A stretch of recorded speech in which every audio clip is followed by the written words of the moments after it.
The night was quiet in downtown Los Angeles, except for the steady buzz of people flowing out of a large, brightly lit movie theater.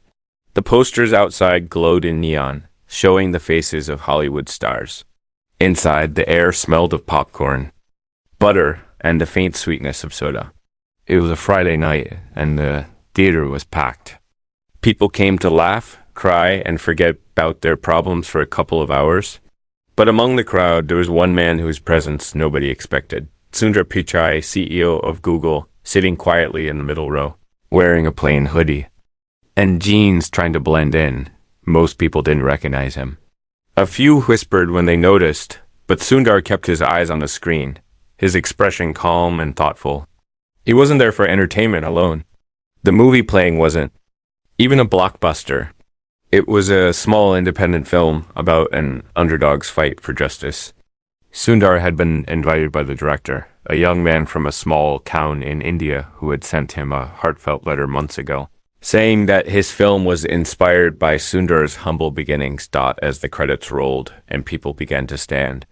Sundar stayed in his seat for a moment longer, his mind somewhere far away. Something in the final scene of the movie had struck him deeply. A moment when the main character chooses to stand up and walk away from an unfair situation. Inspiring. Everyone else to follow. He slowly stood up, picked up his phone from the armrest, and began walking toward the exit.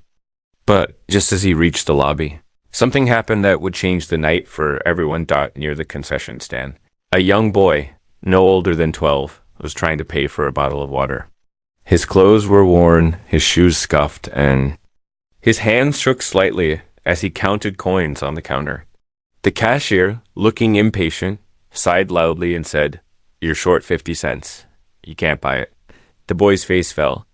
He looked around nervously, as if he had no one to turn to. Sundar stopped in his tracks. His eyes softened. Without saying a word, he walked over, took out his wallet, and placed a $20 bill on the counter. The cashier's eyes widened. "Keep the change," Sundar said quietly, but his voice carried enough weight that a few people turned their heads. The boy looked up at him, his eyes glistening, and whispered, "Thank you, sir." But Sundar didn't stop there. He crouched down to meet the boy's eyes and asked gently, "Are you here alone?"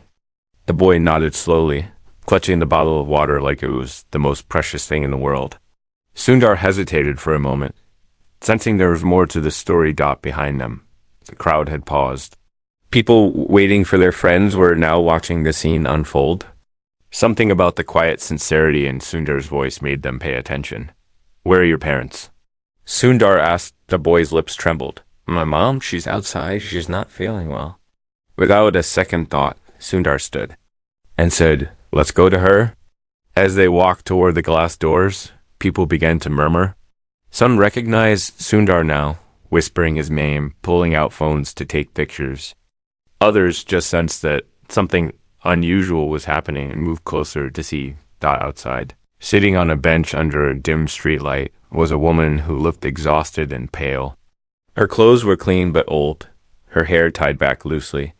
When she saw the boy, her face lit up, but she looked confused when she noticed the tall man beside him. "Ma'am," Sundar said softly. "I'm Sundar. Your son told me you weren't feeling well. Can I help you?" She looked startled, glancing around as if unsure whether this was real. I'm fine," she said, though her voice was weak. "We just needed some water. We're okay." But Sundar could see they were not okay.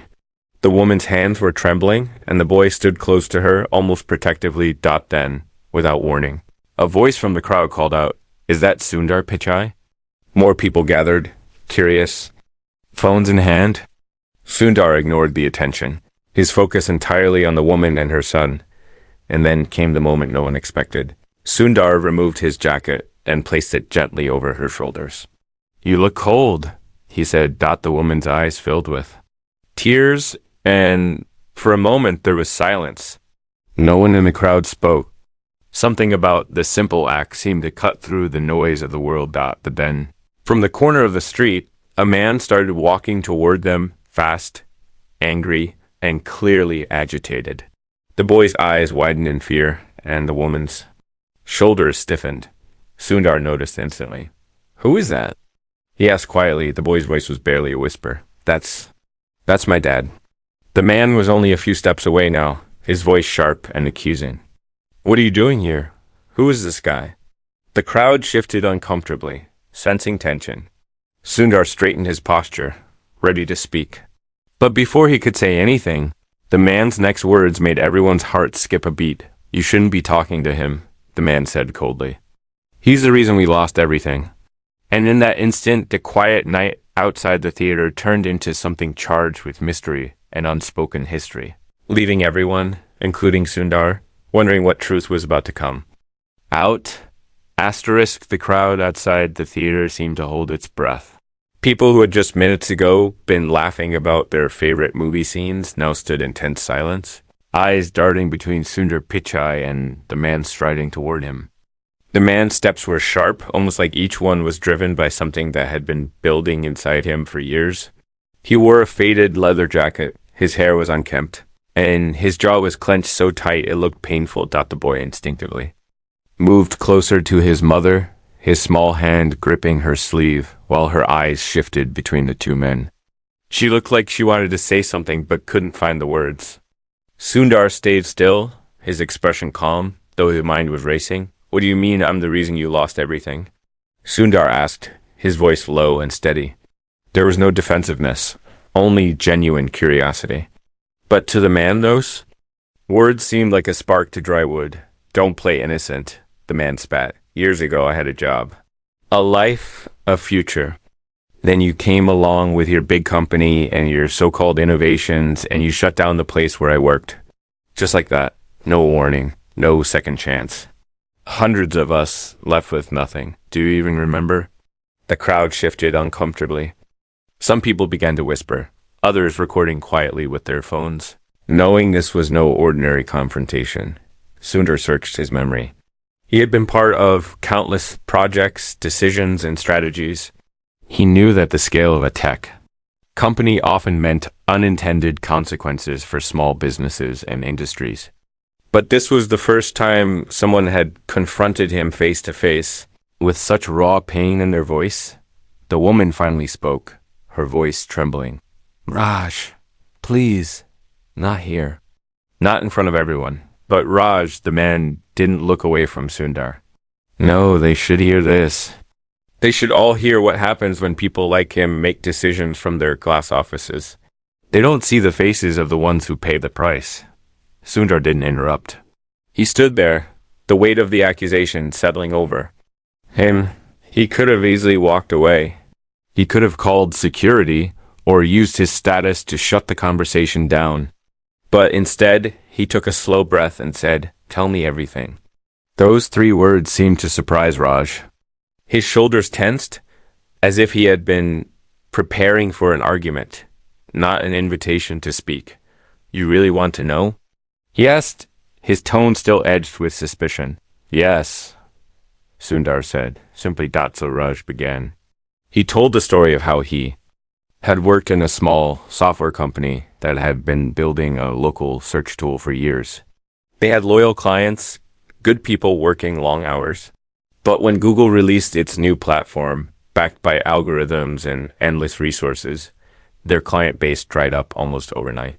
Within 6 months, the company collapsed.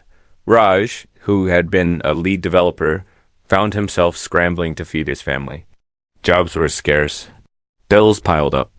Eventually, they lost their home. As he spoke, his voice cracked in places, though he tried to hide it. His son watched him with a mix of fear and sadness, clearly having heard this story before, but still hurt by the memory. The woman sat quietly, her hands clasped tightly in her lap. Sundar listened without interruption. Every detail, every date, every emotion, he absorbed it. The crowd around them seemed to fade. There was only the cold night air, the streetlight buzzing faintly above, and a man telling a story he had carried for years. When Raj finished, there was a long pause. Sundar finally spoke, his voice softer now. "I can't change what happened in the past," he said. "But I can tell you this. Not a single decision I make is meant to harm people. Yet hearing your story makes me realize that sometimes, even without meaning to, we can leave deep scars. I'm sorry, Raj. Truly. Some people in the crowd looked surprised to hear those words. An apology from one of the most powerful men in the world, standing on a sidewalk in front of strangers. But Raj didn't respond immediately. Sorry doesn't give us back our life. Raj said after a moment, his tone less angry now, but still heavy. No, Sundar agreed. It doesn't. But maybe I can help you build a new one. The offer hung in the air. Raj's eyes narrowed, unsure if this was some kind of pity or genuine intent. Why would you do that? Sundar's gaze shifted briefly to the boy. Because I see someone here who doesn't deserve to grow up believing the world takes more than it gives. And because if I walk away now, I'd be no better than the Indian you think I am. There was a sudden murmur in the crowd, not from Sundar's words alone, but because of what was happening just a few feet away. Down the sidewalk, 2 uniformed security guards from the theater were approaching quickly, clearly concerned. About the growing scene? One of them spoke into a radio dot. The boy looked frightened. Raj's fist tightened, as if preparing to be thrown out or humiliated again. But before the guards reached them, Sundar stepped forward, placing himself between Raj's family and the approaching security. "They're with me," he said firmly. The guards hesitated, glancing at each other, and then at Sundar. They seemed to recognize him now, and their posture changed instantly. "Of course, sir," one of them said. Stepping back, Sundar turned to Raj. "Come with me, right now. There's something I want to show you." Raj looked confused. "Where?" "You'll see," Sundar replied. And as Sundar began walking toward the parking lot, the most unexpected thing happened. Several people from the crowd started following, not out of curiosity alone, but because something about the way Sundar moved with quiet conviction made them feel like they were about to witness something important. The boy glanced at his mother. She hesitated, then nodded, and together, with Raj reluctantly trailing behind, they followed Sundar into the night, unaware that where he was taking them would force Raj to confront a truth he never expected to hear. Asterisk, the night air was cooler. Now, the breeze carrying the faint scent of street food from a nearby vendor. Raj walked stiffly behind Sundar, his eyes darting around as if searching for an escape. His wife clutched their son's hand, glancing nervously at the small group of strangers still following them from the theater. The glow of neon signs faded as they moved toward the darker end of the street where fewer people lingered. Sundar's pace was steady, his posture upright, his expression unreadable. The parking lot came into view, lit only by overhead lamps that buzzed faintly. Sundar's car stood near the far end, a modest electric sedan, not the luxury vehicle most people might expect from a billionaire. He stopped in front of it, turned to face Raj and his family, and waited until they caught up. "Get in," Sundar said quietly. Raj's brows knitted together. "Do you think I'm just going to get into your car? I don't know where you're taking us." Sundar met his gaze without flinching. "You're right. You don't, but you can walk away now and go back to whatever comes next, or you can trust me for one night and see if there's more to this than what you think you know about me." The boy looked up at his father, eyes wide, as if silently pleading for him to agree. His mother's voice was soft, but firm. "Raj, maybe we should hear him out." After a long pause, Raj sighed, rubbing a hand over his face. "Fine. But if this is some kind of game..." "It's not," Sundar interrupted. "I don't play games with people's lives." They got into the car, Sundar in the driver's seat, Raj and his wife in the back with their son between them. The car glided out of the lot in near silence, the hum of the electric engine barely audible. For several minutes, no one spoke. The city lights passed by in a blur. Billboards, storefronts, people on sidewalks, each one a reminder of the life outside this small, tense-spaced dot. Finally, Raj broke the silence. I still don't get it. Why would you care about me or my family after all these years? People like you move on. You don't look back. Sundar kept his eyes on the road. Maybe you're right about some people. But I've never believed in walking past someone's pain when I can do something about it. And there's something else you should know. Your story isn't as simple as you think. Raj frowned. What's that supposed to mean? We'll get there, Sundar said, his voice calm but carrying a weight that made Raj lean back. Uncertain, they drove for another 20 minutes, leaving the city center behind. The streets grew quieter, lined with small houses and shops that looked like they had been there for decades. Eventually, Sundar turned into a narrow side street and pulled up in front of a low, unmarked building. The windows glowed softly from inside, and faint music drifted out when the door opened. "Where are we?" Raj asked, stepping out of the car cautiously. "This," Sundar said, walking toward the entrance, "is a community tech lab I helped fund 5 years ago. It's for people who lost jobs when industries changed. It's where we teach new skills, connect people with opportunities, and help them start over." Raj looked skeptical. "And you think bringing me here is going to fix what happened?" "No," Sundar said, "but it might change what happens next." Inside, the lab was alive with quiet activity. Young adults sat at long tables, working on laptops. A group of older men and women clustered around a 3D printer, watching it build a small prototype. On one wall, a large board displayed job postings and internship opportunities. A middle-aged woman with short hair and a warm smile approached. "You're back," she said to Sundar, clearly familiar with him. Her eyes flicked to Raj's family. "And you've brought guests?" "These are friends," Sundar replied, then turned to Raj. "I want you to meet someone." He led them to a corner where a man in his late 50s was mentoring two teenagers. The man looked up, surprise flashing in his eyes when he saw Sundar. "Raj," Sundar said, "this is Dev. 10 years ago, he was in the same position you were. Company shut down, career gone overnight. But he came here, learned new skills, and now he runs his own small software business. He also trains others so they can do the same." Dev stood, extending a hand to Raj. "I know it's hard to believe things can change," he said, "but you'd be surprised what's possible if you give yourself the chance." Raj hesitated before shaking Dev's hand. His grip was cautious, like he didn't quite trust the moment. "So this is what you do?" he asked Sundar. "Take people up after you knock them down?" The words were sharp, but Sundar didn't react with anger. Instead, he looked directly at Raj. "I didn't shut down your company, Raj. In fact, I tried to help it survive."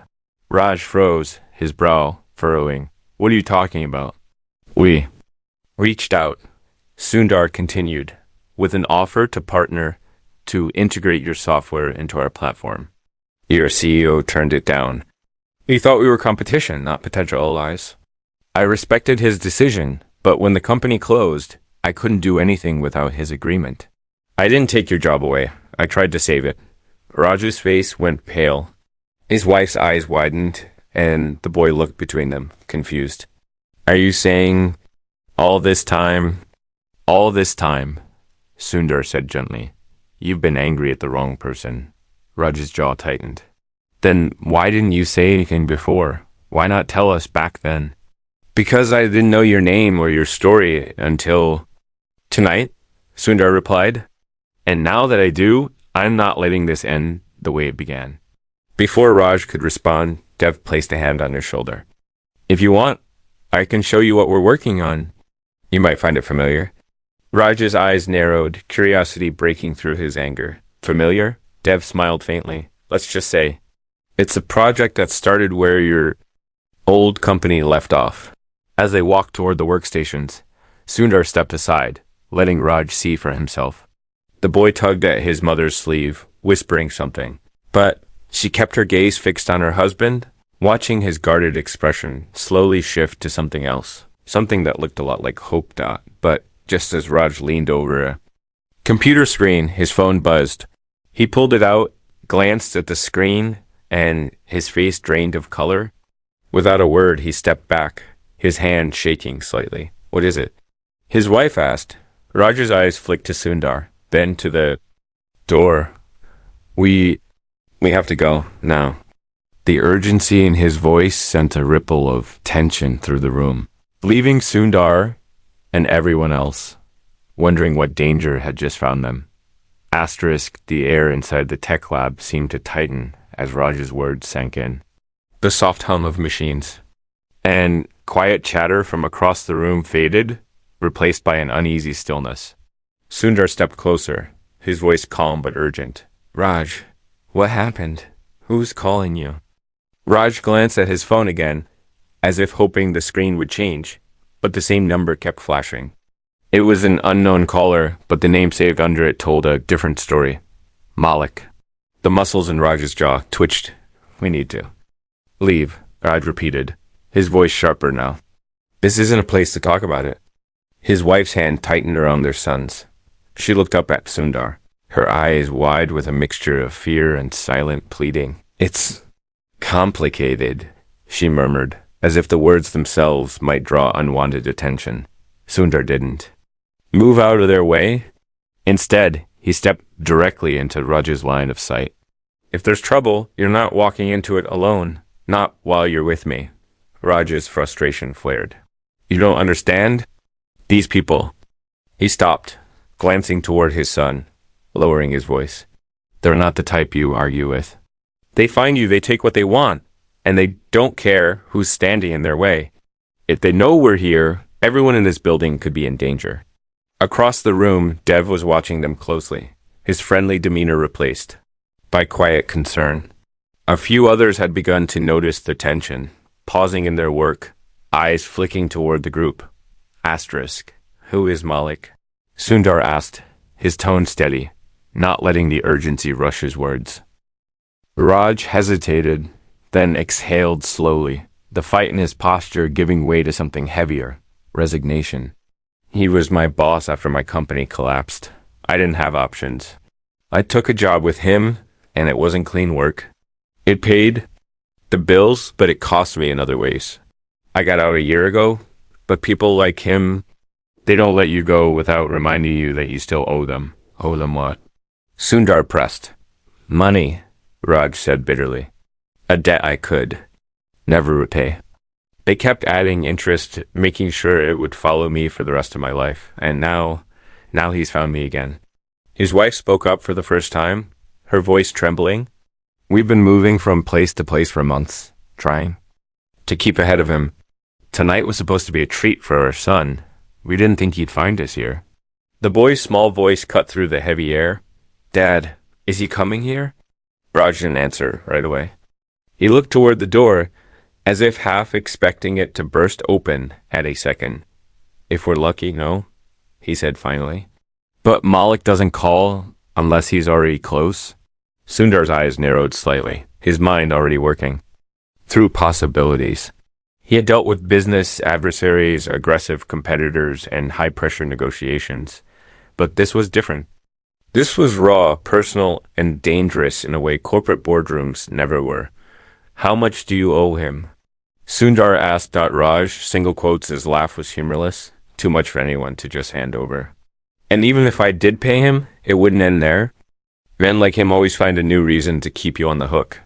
The lab's entrance door suddenly creaked open, and every head turned. A young volunteer stepped in, holding a box of supplies. The tension in the room eased slightly, but only for a moment. Raj's phone buzzed again. This time, Sundar reached out a hand. May I? Raj hesitated, then handed it over. Sundar looked. At the screen, the number still flashing. Without answering, he tapped the speaker icon.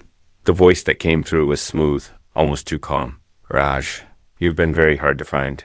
But tonight you made it easy for me. Raj's wife gripped their son tighter. Sundar's gaze didn't waver. This is Sundar Pichai. Who exactly are you looking for? There was a pause on the line, then a short, amused laugh. Mr. Pichai.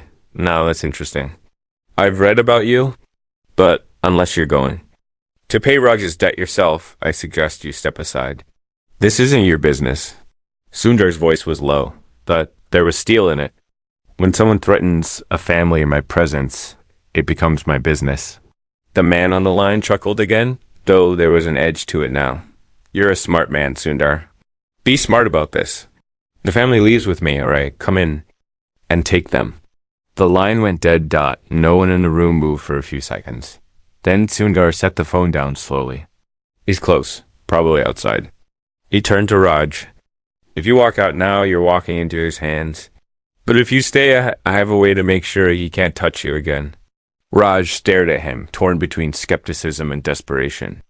And what's that? Call the police? Men like him don't leave paper trails. No, Sundar said, his mind clearly already 3 steps ahead. We make him walk away on his own and never come back. His wife's voice was barely a whisper. How? Sundar glanced toward Dev, who gave a small, knowing nod. Then, back at Raj, by showing him that you're not the man he thinks you are anymore, and that you have all eyes he can't afford to cross. Before Raj could reply, the sound of tires screeching outside cut through the room. Headlights swept across the windows, followed by the unmistakable sound of car doors slamming. The boy's eyes went wide. Raj's wife gripped his hand tighter dot and Sundar, without breaking his calm, walked to the door and placed his hand on the handle, ready to face whoever was coming. Asterisk, the sound of the tires still echoed in the night air. A low, menacing growl that made every person inside the tech lab freeze. The fluorescent lights above flickered faintly, and the only movement was the subtle shifting of bodies as people instinctively positioned themselves away from the glass windows. Raj stood rigid, his fists clenched, his breath coming faster now. His wife's knuckles turned white from holding their son so tightly. Sundar kept his hand on the door handle, his posture perfectly still. There was no visible panic in his face, but his eyes were sharp, focused, calculating. Outside, the crunch of footsteps on gravel grew louder, each step deliberate, carrying the weight of someone who wanted to be heard before they were seen. Then the door swung open. A man in a dark, tailored coat stepped inside, flanked by 2 others built like walls. His hair was slicked back, his smile polite but cold. This had to be Malik. There was nothing hurried about his entrance. He moved like someone who believed time belonged to him, and that everyone else was just borrowing it. His gaze swept the room, ignoring the startled stares of the people inside, until it landed on Raj. There you are, Malik said smoothly, as though greeting an old friend. I was beginning to think you didn't want to see me. Raj didn't answer. His throat worked, but no words came. Malik took a step closer, his polished shoes clicking softly on the floor. You've been running a long time, Raj. But running is exhausting, isn't it? It's much easier to just come back home and settle your debt. Sundar moved slightly, positioning himself between Malik and the family. They're not going anywhere with you, he said, his voice even but unyielding. Malik's smile didn't fade, but his eyes hardened. And who exactly are you to decide that? I'm the one standing here, Sundar replied, and the one who's not afraid of you. A ripple of whispers went through the lab. Sundar's calm felt like a solid wall against Malik's quiet menace. Malik tilted his head, studying him. You've got nerve? I'll give you that, but nerve doesn't erase numbers in a ledger. He owes me. I collect what's mine. What? You're doing isn't collecting, Sundar said, taking a step forward. It's trapping. It's making sure someone can never escape you, no matter how much they pay. That's not business. It's slavery in disguise. Malik chuckled softly, shaking his head as if amused. Big words from a man who runs one of the largest companies in the world. I've read about you, Sundar Pichai. You've probably crushed more dreams than you even realize. And yet, here you are, pretending to be the savior of this one. I'm not pretending, Sundar said, his voice steady. I'm choosing. For the first time, Malik's smile wavered. There was a flicker of irritation beneath the polished exterior. You don't know the kind of people you're dealing with. I can make problems for you you've never even imagined. And I can make problems for you that you have imagined, Sundar replied, leaning in slightly. Because the difference between us, Malik, is that you hide in shadows. I live in the light. And if you touch this family again, I'll make sure every light in the world is pointed at you. The room was silent, the weight of his words hanging in the air. Malik's two men shifted, their eyes scanning for some signal to move. But Malik didn't give it. Instead, he looked past Sundar at Raj. You really think this man can protect you? When he's gone, when the cameras aren't here, you'll be mine again? Sundar turned slightly, addressing the room instead of just Malik. You all heard that, didn't you? A murmur of agreement rose from the people in the lab. Dev stepped forward, his arms crossed. We're witnesses. If anything happens to this family, we'll all know where to look. Malik's gaze swept the group, reading the unified stance. His jaw tightened almost imperceptibly. This wasn't the fearful isolation he had expected to walk into. This was a room full of people standing together. Sundar took out his phone and tapped a button. This conversation has been recorded since the moment you stepped inside.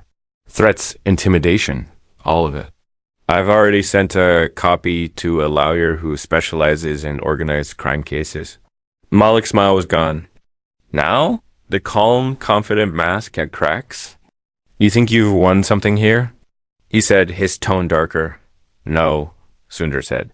I think they have. He nodded toward Raj and his family. Because starting tonight, they're no longer looking over their shoulder. For a long moment, Malik said nothing. Then he straightened his coat, gave a curt nod to his men, and turned toward the door. This isn't over, he muttered as he stepped outside. Yes, it is, Sundar replied, the door closing behind him. Raj's knees seemed to give slightly, as though the weight he had carried for years had just loosened its grip.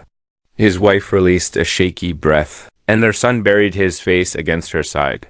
But even as relief began to settle, Sundar's eyes stayed on the door. He's gone, he said quietly, but the world doesn't change overnight. We have to make sure he doesn't come back. And with that, Sundar turned to Raj. I'm going to give you something tonight that will change everything, if you're willing to take it. Raj looked at him, confusion and hope warring in his expression. What is it? Sundar smiled faintly. A key, not to a door, but to a future that no one can take from you. What Sundar meant and how it would forever alter Raj's life would only become clear in the hours to come. Asterisk, the tech lab slowly returned to life after Malik's departure, though the tension still lingered like a shadow no one could quite shake. Off. People went back to their computers and projects, but their eyes often flicked toward the corner where Sundar, Raj, and his family stood together. Dev stayed close, quietly keeping watch at the door, as if expecting Malik to return. Asterisk. Raj's wife was still holding their son, her arms wrapped around him as though she was afraid that if she let go for even a second, the world might try to take him. Raj himself looked drained. The adrenaline from the confrontation had worn off, leaving behind a heaviness that came from years of running, years of fear. Sundar stepped closer, his voice softer now, no longer carrying the steel edge it had when confronting Malik. I told you I was going to give you something tonight, he said, but first you need to know why. Raj frowned, his brow still creased from the weight of recent events. Why would you do this for me? After everything you've heard? About me, after what I accused you of, why help me? Sundar glanced briefly at the boy, who was watching the exchange with wide, curious eyes. Because there was a time in my life, he said slowly, when someone stood between me and the world, even when I didn't deserve it. They gave me a chance when they had no reason to, and that chance changed everything. I've never forgotten. Tonight I saw someone who needs that same chance. Raj's wife swallowed hard, her eyes glistening. And because, Sundar continued, I know the kind of man Malik is. I've seen how people like him break lives. The best way to stop him isn't just to push him away tonight. It's to make sure you have the means to stand without him ever touching you again. From his jacket, Sundar pulled out a small, folded document and handed it to Raj. This, he said, is the deed to a workspace here in the city. Fully paid, no debts attached. You can turn it into an office, a workshop, whatever you need. And along with it, a grant from one of my private foundations. Enough to give you a year's runway to rebuild your way without anyone owning you. Raj stared at the paper in his hands as though it were a foreign object. This is too much. I can't just take. You can, Sundar said firmly, cutting him off. And you will. Not because it's charity, but because it's an investment. I have seen the kind of work you did before, and I've heard what Dev said about the projects here. You have talent, Raj. You just need a place to use it without fear breathing down your neck. Raj's throat tightened. I don't know what to say. Say you'll take it, Sundar replied. Say you'll build something that proves Malik was wrong about you. The boy, still clutching his mother's hand, looked up at his father. Dad, we don't have to move again? Raj's voice cracked when he answered. No, son, we don't. The words seemed to unlock something in the room. Dev came over, clapping Raj on the shoulder. You'll have help, he said. We'll get you set up, get the word out. You're not doing this alone. For the first time that night, a real smile, small but genuine, crossed Raj's face. They stayed in the lab for another hour, planning next steps, connecting Raj with people who could support him. Sundar didn't dominate the conversation. He let the community take the lead, stepping in only when needed. It wasn't about him, it was about making sure this family had roots strong enough to keep them from ever being uprooted again. When they finally stepped outside, the air was cooler, and the city seemed quieter than before. Sundar walked them to his car, but Raj shook his head. We'll take the bus, he said. It's time we got home. To the same home we'll still be in tomorrow. Sundar smiled. Then let me at least walk you to the stop. They did. The streetlights cast long shadows across the pavement, and for a while no one spoke. At the bus stop, Raj turned to Sundar. You've done more for us tonight than I can repay in a lifetime. You don't owe me anything, Sundar said. Just pay it forward when you can. The bus arrived, and Raj's family boarded. The boy leaned out the window, waving. Thank you, Mr. Sundar. He called. Sundar lifted a hand in return, watching until the bus disappeared into the distance. He stood there for a long moment, alone on the sidewalk, the quiet hum of the city around him. Then he turned to leave, and that's when he saw it. Parked across the street, half hidden under the shadow of a tree, was a black car. Its engine was running, exhaust curling into the cool night air. Through the tinted window, Sundar could just make out the faint glow of a cigarette, and the shape of a man watching him. The bus was long gone. Raj and his family were safe for now. But Sundar knew without a doubt, Malik hadn't truly left Dotton as he walked away. His mind was already turning over what he would need to do next. Because this fight, he realized, wasn't over. Not yet.